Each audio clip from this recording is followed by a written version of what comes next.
Okay, number two. Number two in our weekly what has been happening at Movement Video Productions here in Tokyo, Japan. We look back over the week that was and look into the week ahead, and also jump forward in time to talk about things that are just a speck on the horizon at the moment. So first up, the week that was, just came back from 4 days in Yamagata, leading a bit of a double life.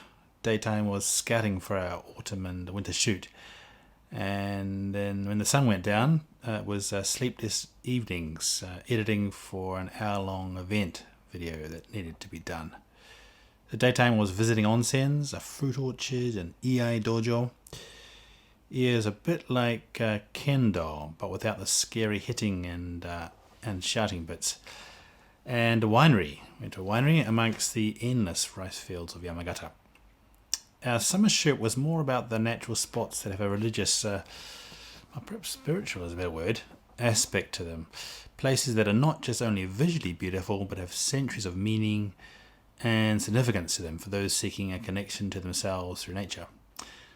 Look up Yamabushi Yamagata if you are interested in finding out more about that.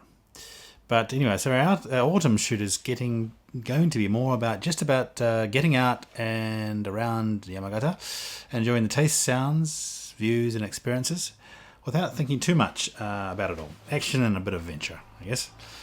So we got to try out fruit parfaits, although I guess that's not really action or adventure, I suppose, and put them on expenses.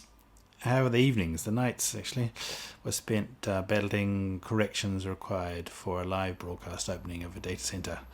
The problem was that it wasn't live. We were recording and editing beforehand and then just pretending it was live. So we had a lot of time to fiddle around with apostrophes in the video, which just would have gone unnoticed if it actually been live.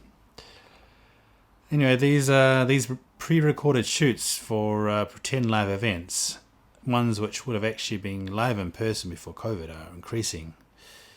I guess it's hard to imagine that we'll actually be going back to in-person events anytime soon.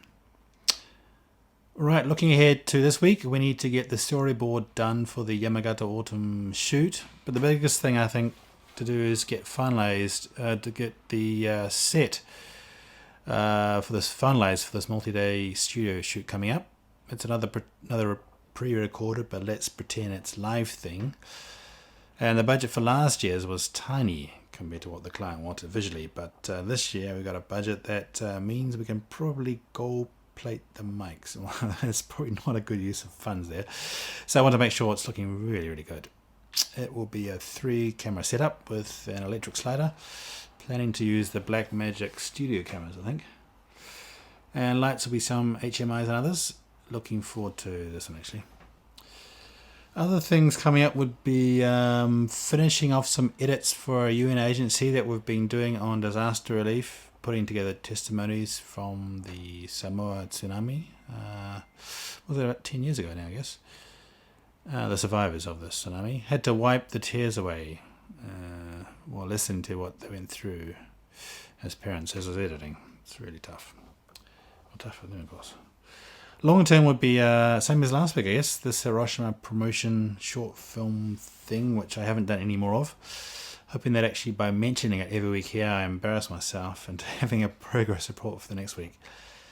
Oh, and a promotion piece for a sake brewery, and there was some talk of filming Mount Fuji, although surely not all of it, and perhaps some photogrammetry in there. But that is all just talk at this stage. Okay. Better get cracking then. Until next week.